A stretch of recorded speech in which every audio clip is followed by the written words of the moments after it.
Steve and Kris.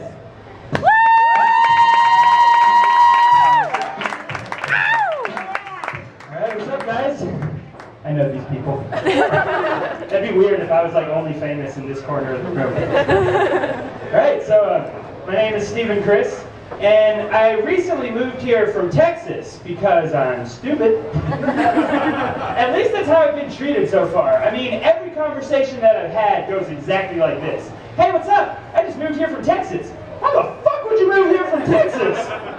I don't know. I thought it would be cool. I mean, Texas is warm. Yeah, Texas is warm. But it's covered in cactus. And cactus is the herpes of Mother Nature. I don't need that. I had to go. So, in my travels, I have learned that I am not your typical guy. And one clear sign of that is the fact that I think hats like this are cool. I mean, they're not. I mean, really, I look like a fat Freddy Krueger right now. I can't tell you the amount of verbal abuse I've received by wearing this hat. And most of the time, people just go like, nice hat, man. Which is a weird way to insult somebody, because if I was autistic, I would totally think you were complimenting me.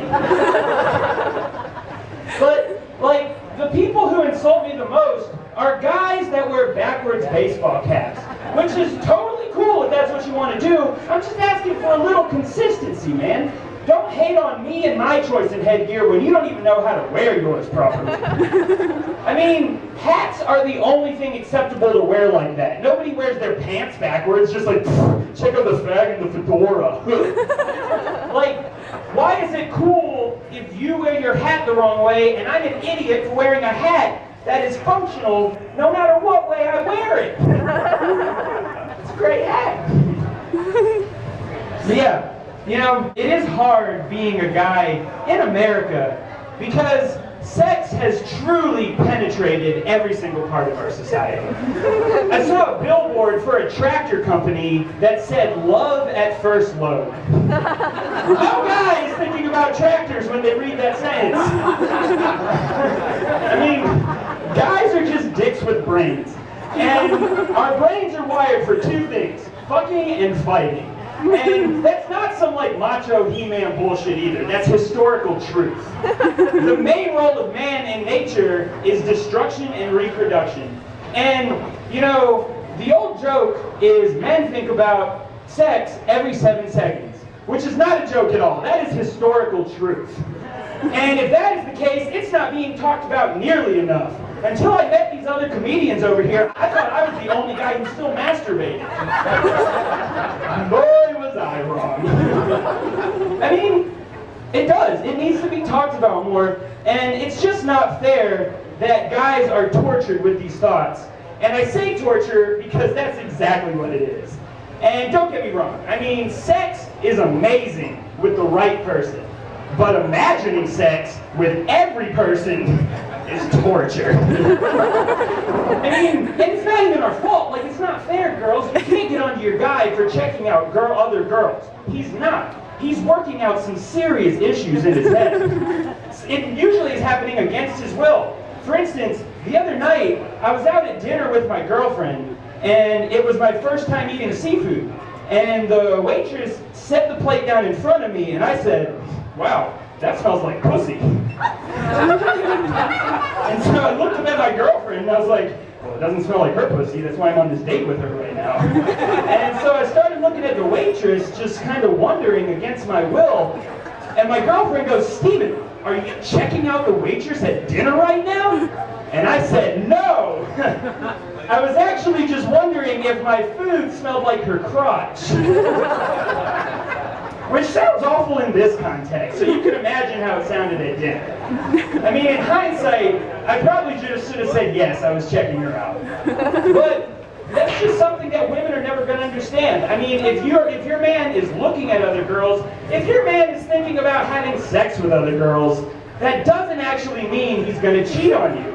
It just has to happen. Like, I was at JCPenney, and the girl at the dressing room was perfect. And when you see somebody who is physically perfect, you have no choice but to look. I mean, you could be in the middle of proposing and just be like, honey, will you, holy shit. So, I'm sitting there daydreaming with this girl, and I go in the dressing room, and I'm like thinking, what if she came in here and propositioned me for sex? Because I watch way too much porn, and I think that would even be a possibility. So, I mean, I'm sitting in there trying on pants, and just thinking about this woman knocking softly and offering herself to me. Dude, fucking look at me.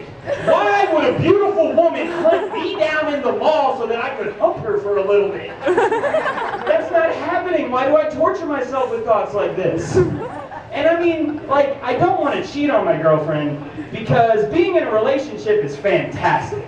I mean, being single is cool, but in a relationship, the sex has never come easier. I mean, the other day, I just walked out of the shower, whipped out my wiener, and we started fucking. I got to be that guy! In manhood, that kind of shit is mythical. And I got to live that out. That used to cost me $100 an hour. So, I was writing dick jokes earlier today, and I started Googling, like, creative terms for your wiener. And baloney pony made every single list that I found.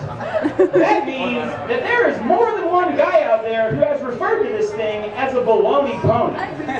Now girls, if you're ever with a guy and he refers to this thing as a baloney pony, and you just like, go with it, there's no more question about this. You are a slut.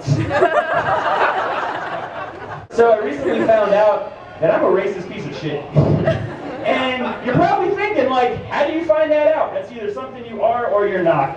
But I found it out because earlier today, I offered money to a man on the street that wasn't homeless. Yeah. I just was walking around, had a couple bucks in my pocket, and I was like, oh yeah, you know, I'm feeling good, I'm feeling pretty charitable. And I saw this guy just kind of sitting outside, smoking a cigarette, looking a little down. So I just walked up to him, and I was like, hey man, do you want this $1? He goes, motherfucker, what do you think I am, homeless? I fucking live in this building right here, I just came down for a cigarette. Give me that $1, you asshole. I was a victim of racism recently. And that's weird because, you know, like white people aren't allowed to be victims of racism. But this girl, this black woman that I work with, she's like, do you really do stand-up comedy? And I was like, yeah, I do. She goes, what's your stage name is? White Boy Sinclair? What about her that would make her think I am White Boy Sinclair? I mean, come on. Like, I wasn't even offended. I was like, I think that's racist, but I was just blown away by the sheer creativity of what she said. I mean, the best thing white people come up with is nigger, and she just leveled that with White Boy Sinclair. That's amazing. It's just amazing, like, the things that people get offended by and get uncomfortable with. Like, I went to the Vault of Midnight comic book store on Monroe Center, and there was this woman standing outside, flipping out. She's just like, I can't go in there. They have a Ouija board in there, and there are dark spirits wherever a Ouija board is. So I thought I was about to go inside and see some like nerd seance happening, and I just walked in, and they had the Ouija board on the board game shelf right between life and risk. That was some good marketing, if you ask me. So it's interesting that homosexuality and marijuana are the two biggest issues in our country right now, because the only people that have to do with gay people and pot are gay people that smoke pot. So it's interesting that it's making it our business, but the biggest thing that gets me is that marijuana is an issue, and they are trying so hard to paint that as a bad picture. I saw an article in the newspaper that said this man killed his parents with a hammer because he was high on marijuana. No, he killed his parents with a hammer because he hates them. That's something you do to people you hate. You don't just get high and start whacking people with tools. Alright, I'll leave you to this one. So my girlfriend's right over here, and we make movies together. No. Every time I say that, people are like, what kind of movies do you make? Porn. so I could tell you about the porno movies that I make with my girlfriend. Stupid. No. We make like sketch comedy videos. I'm a comedian. It makes sense. So the other day, we wanted to make a movie about how hard it is to walk up the stairs in my building. And there's a scene in that movie where we're in the workout room and we get into a little fight and we like throw the workout balls at each other. But we would have to shoot that at like 3 in the morning.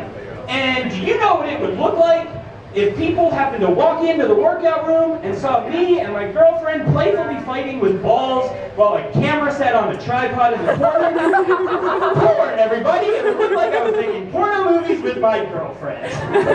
Thank you guys, I'm Stephen Kris, that's my time.